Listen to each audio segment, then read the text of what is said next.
Hi, David. How are you today? I'm glad to be with you. Where are you today? I'm in Los Angeles. Oh, lovely city. We're into the heat season, right? It's a little warm here. We're finally, oh boy, I feel like we had a lot of June gloom, so I'm excited that we're coming into summer finally. Ah, wonderful. You know a lot about grief, and you've written a couple books. Your first book with Mother Teresa, The Needs of the Dying, and then we have Finding Meaning, the sixth stage of grief. I think the first one is obviously about when a loved one is dying. That's the needs of the dying. And the last book, my most recent, is Finding Meaning, the sixth stage of grief, as you mentioned.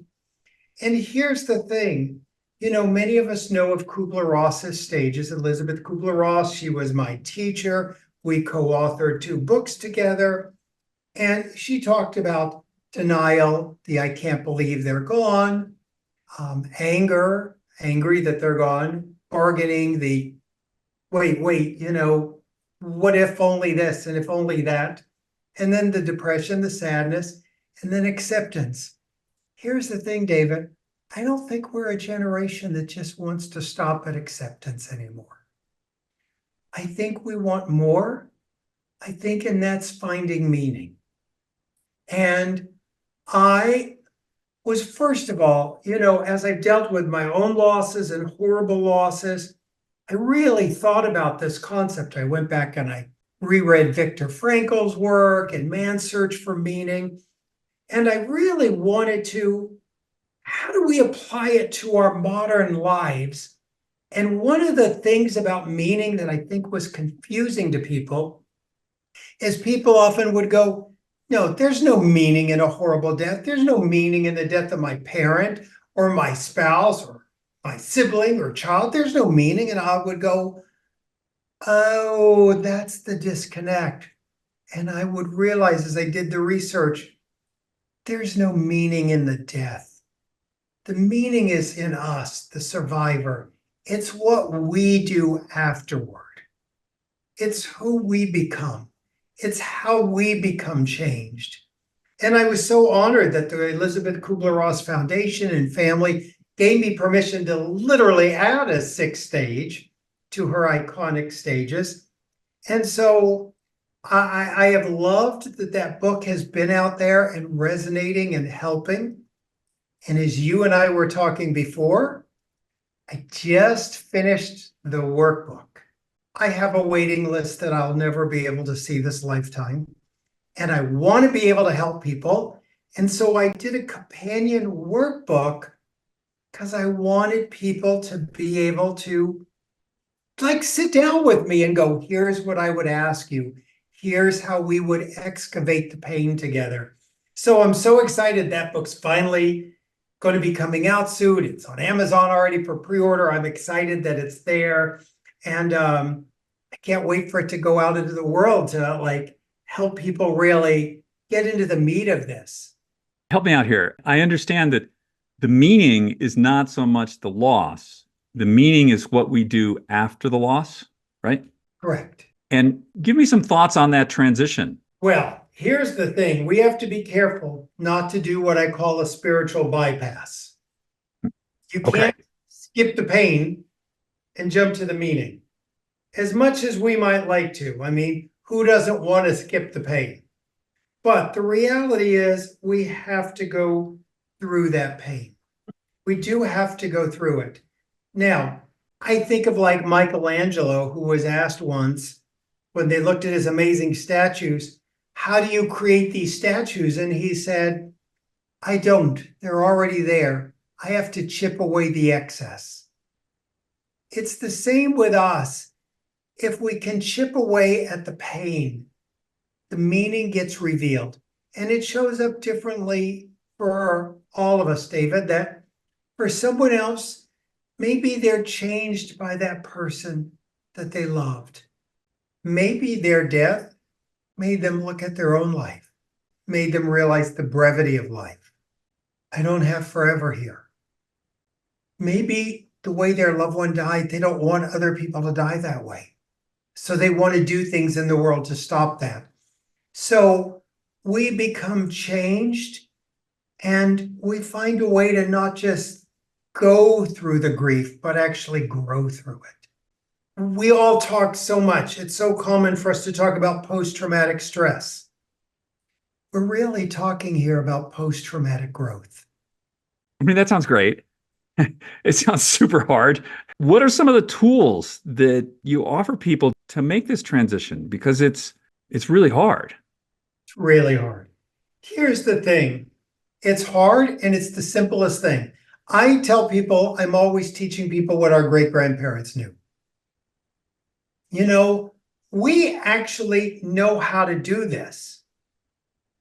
I always tell people you come from a long line of dead people, like every person in your family, every ancestor has died. You know how to do this. A modern society that wants us to move on and get over it and skip it and find the gratitude without ever going through the pain gets in the way of it. So partly the work is to allow this. And like, who wants to do that? So one of the things we need is grief needs to be witnessed. We need other people. Study after study is showing us that grief and trauma are healed in connection with other people. What's the cruelest thing we can do to someone in war? We isolate them. Next to killing them, we isolate them. So a lot of times we can think we should go into isolation to heal, but it doesn't help. So our friends are, get over it, don't talk about it, don't dwell. That actually doesn't help us. We need to talk about our feelings. We need to talk about what they're going through. Easier said than done. Our friends don't want to hear about it. Our grief scares our friends. The death of your spouse makes every couple friend you know afraid. The death of your parent makes every other person who's got parents who are alive afraid. So no one wants to go in this with us.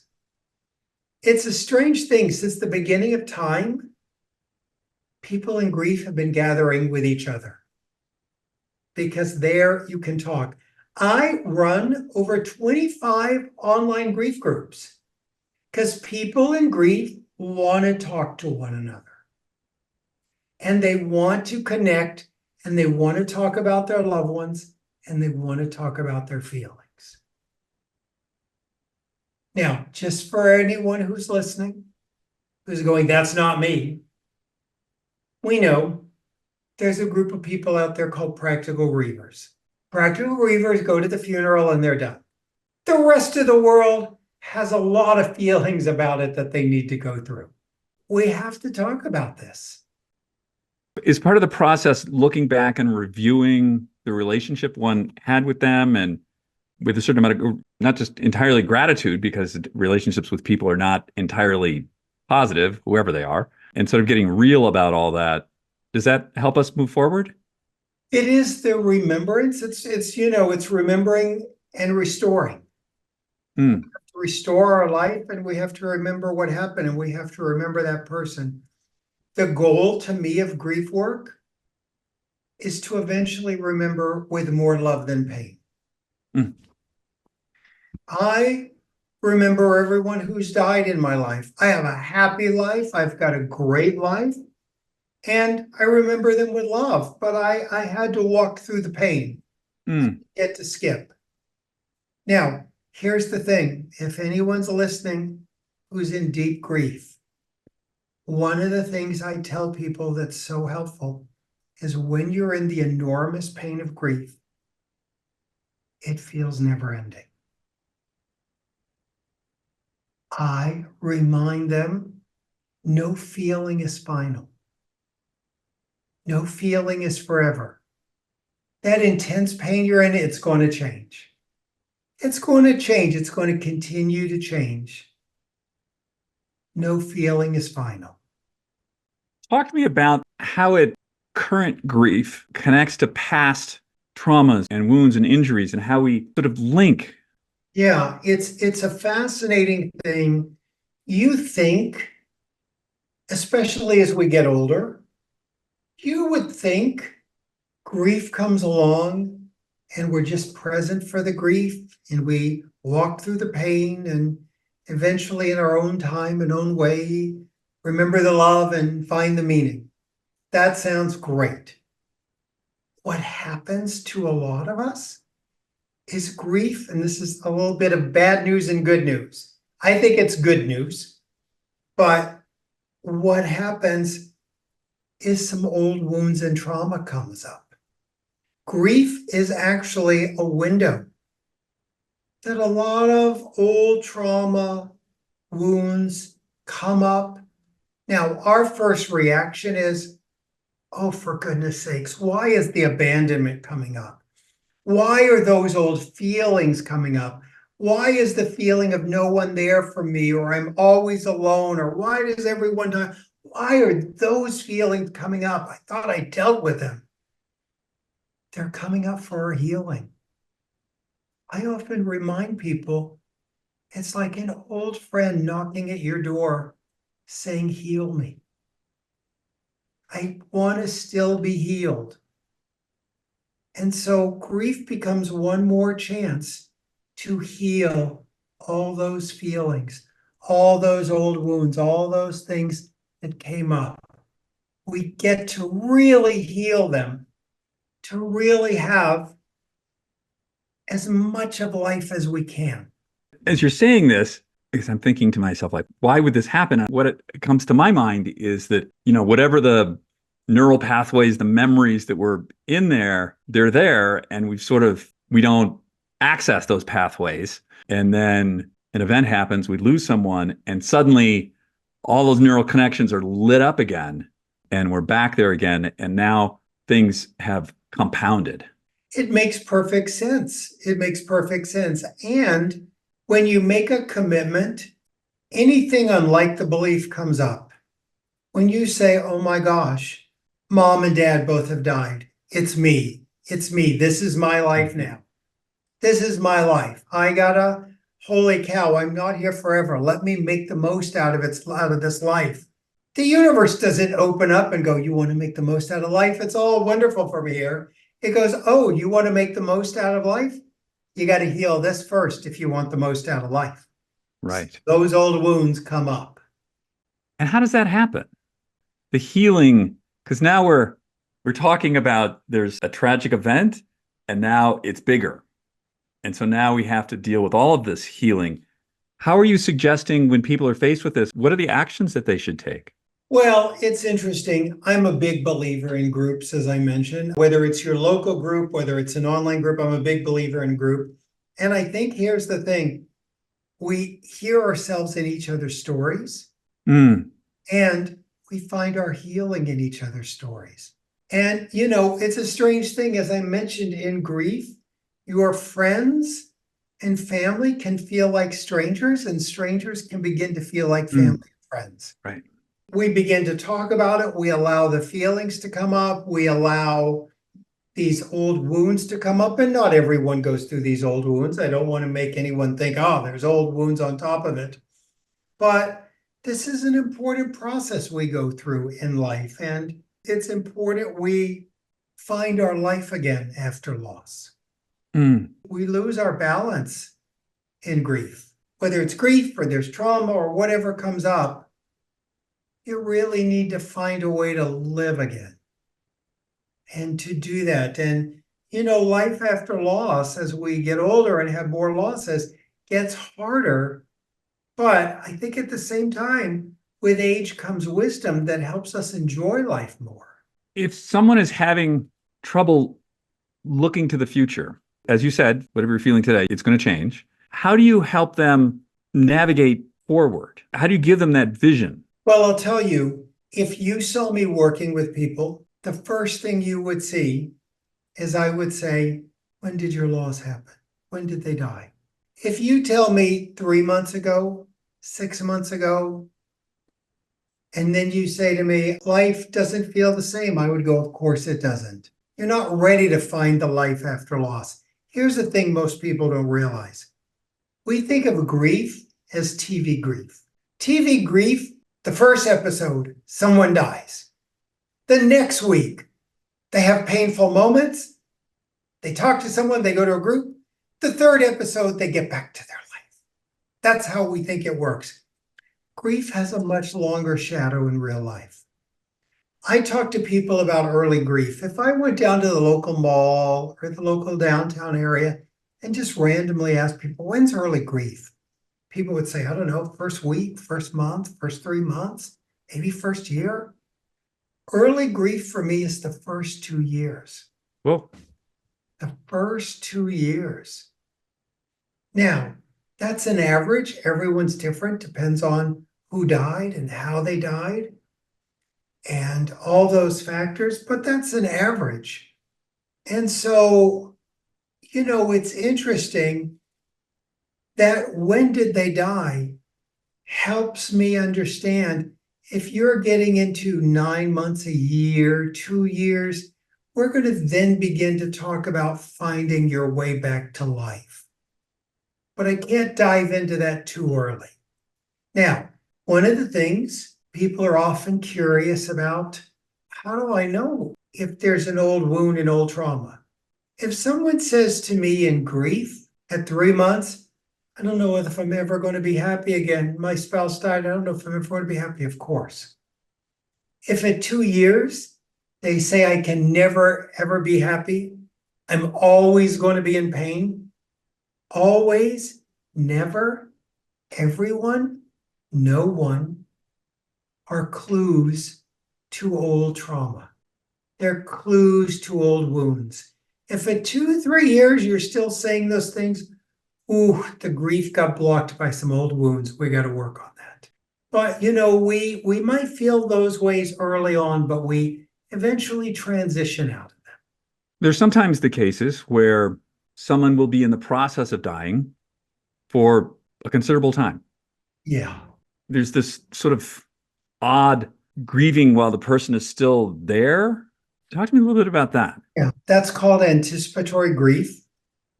It's funny, I'm actually doing a class on that that'll be available. People will be able to find it. Anticipatory grief is the grief before the death.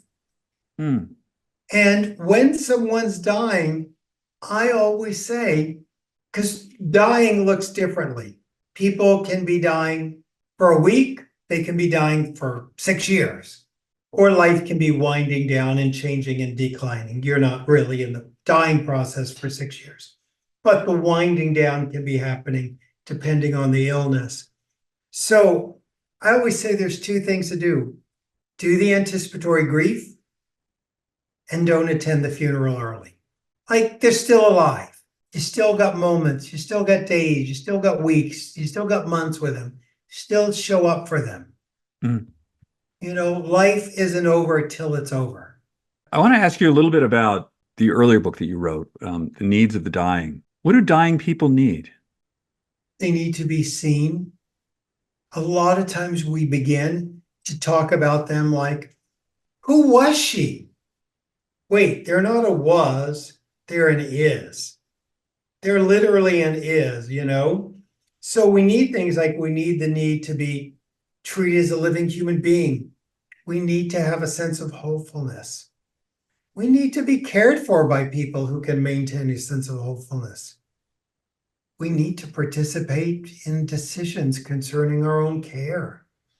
We need to know we're going to be free of physical pain. So we have, in that book, I really covered 16 needs. Those are a few of them.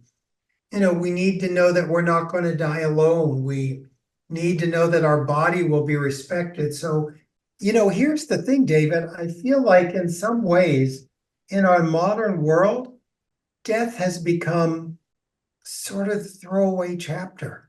And it's maybe the most important chapter in our life. And it's interesting, in our modern world, death isn't around us anymore.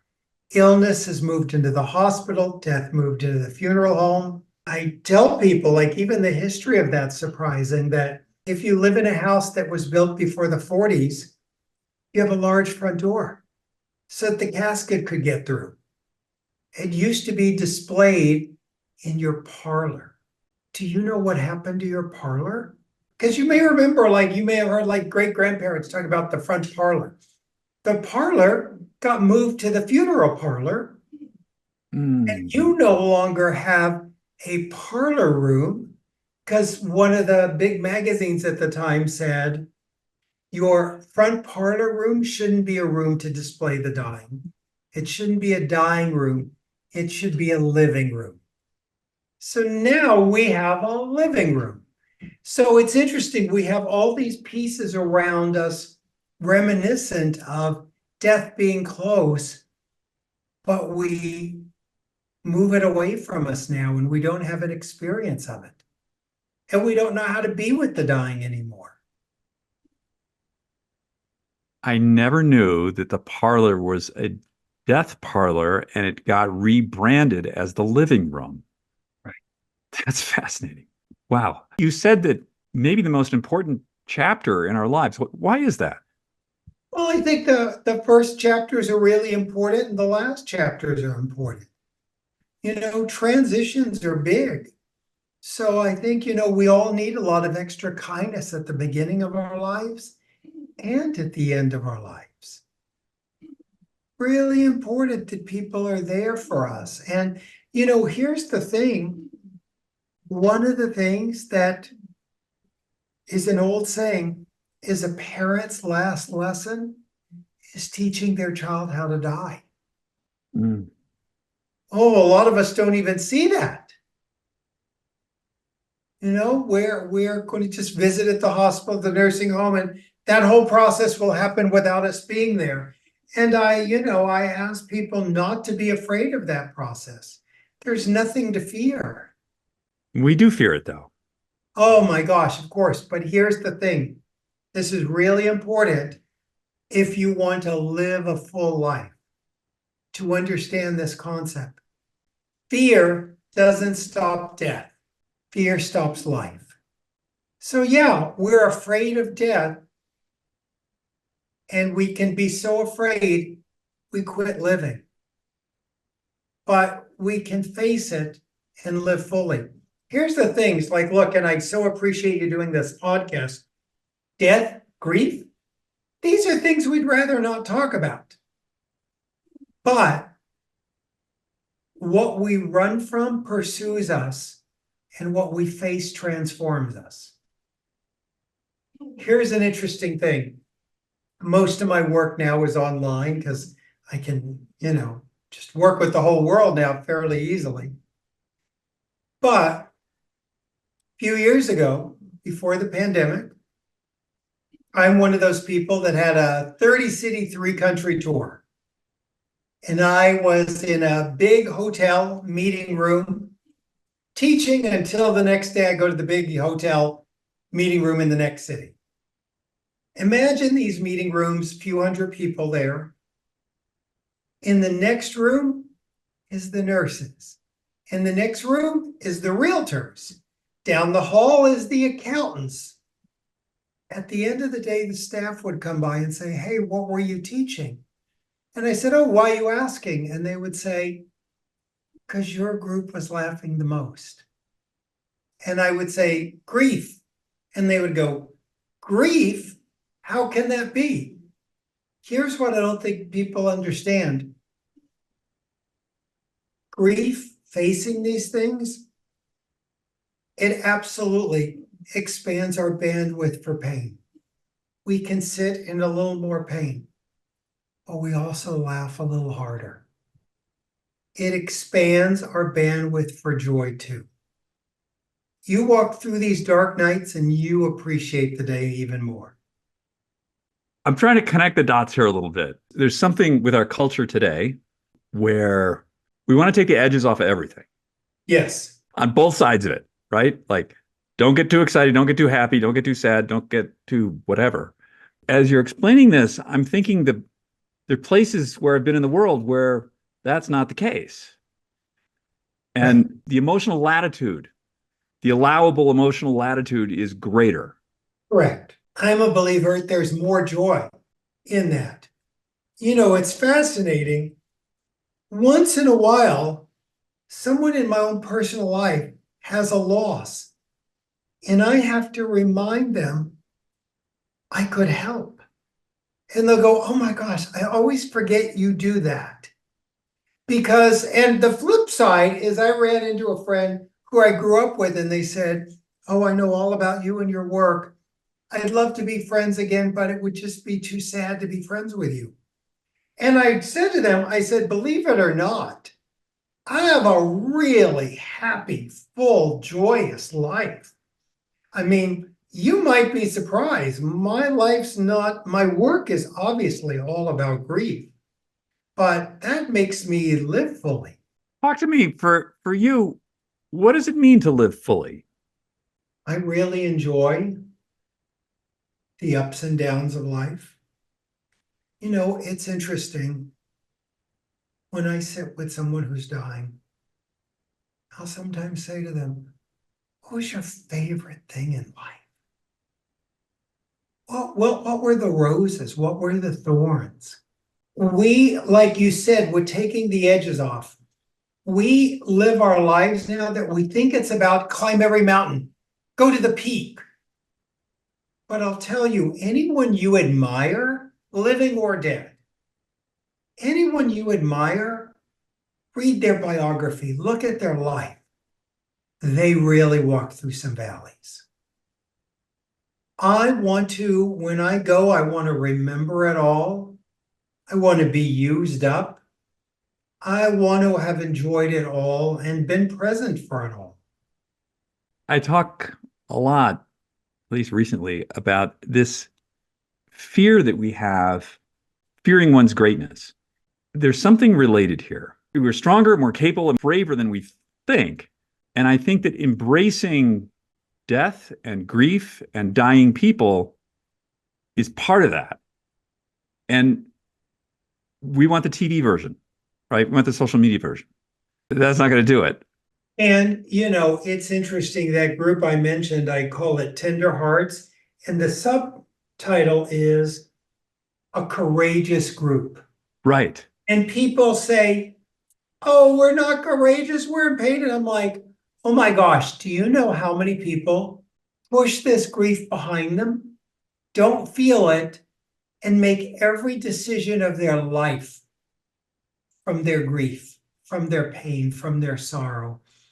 And, you know, I love the people who do the ice bucket challenge and all that for charity. But, you know, as much as people talk about, wow, I've got a lot of courage, I'm, go diving into the ice. I'm like, that's great, but you really want to do a challenge? Dive into the My Parent Died challenge. Dive into the My Spouse Died challenge. Dive into My Child Died, My Sibling Died. Most of us right now have a friend who's a little lonelier than we know. And they're in a little more pain than we know over a loss. You want, to really be with life's challenge, go spend a little more time with them. Sit with them where they are. Don't try to take them out to something fun, but go sit where they are. That's right. I'm so glad that I'm going to get in some trouble for saying this. There's a certain sort of bro culture out there about exactly what you said. Like, okay, we're going to run up this mountain. We're going to jump in an ice bath. We're tough guys.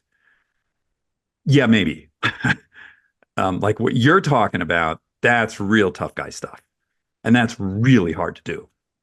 Yeah.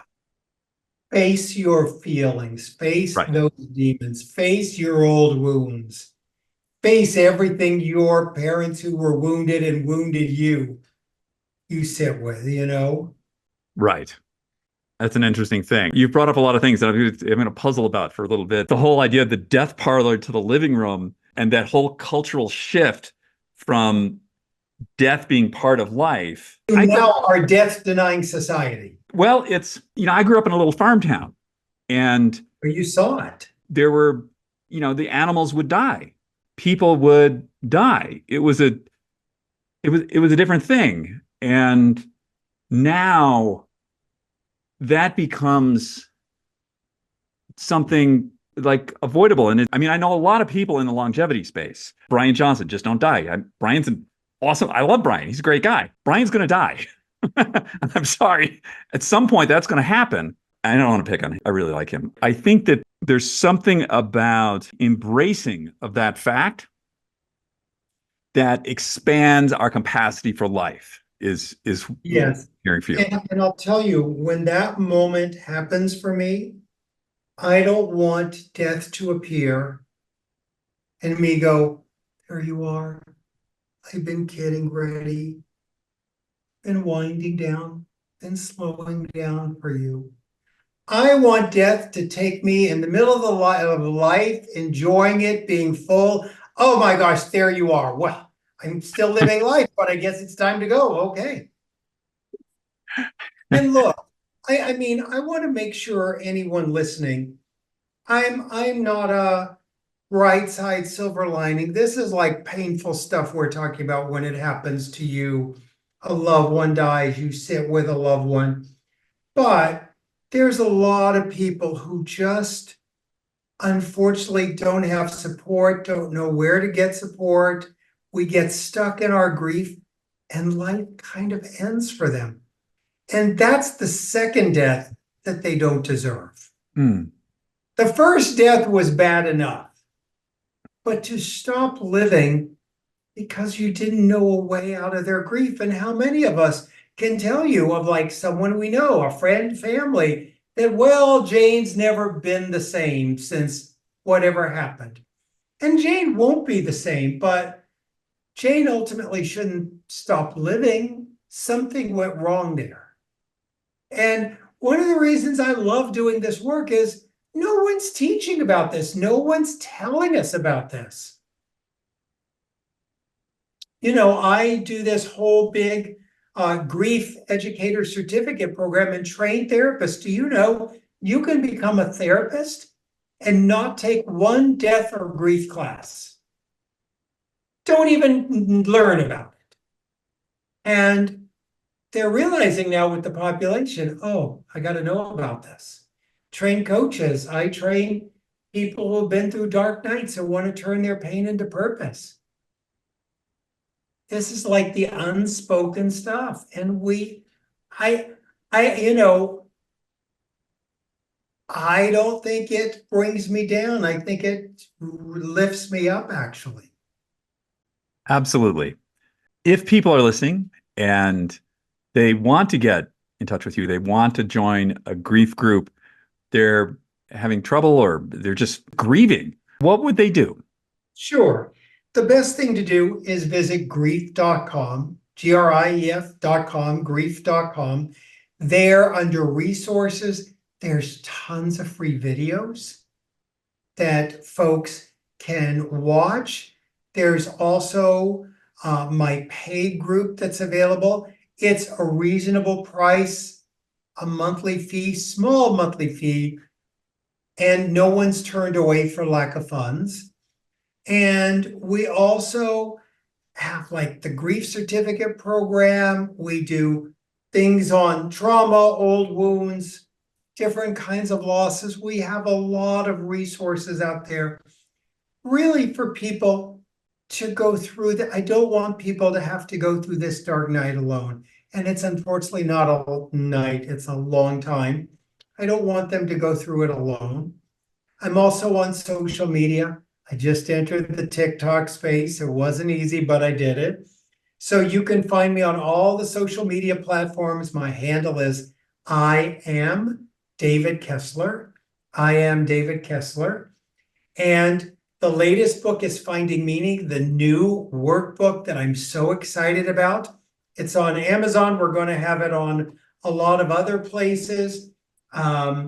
They can find out about it by going to griefbook.com, or it'll be on the website.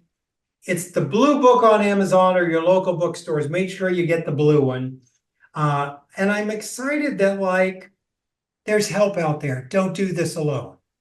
I might be saying the wrong thing here. You can have a bigger life. You can have a bigger life. Or let me tell you this. I'll say it a bit differently.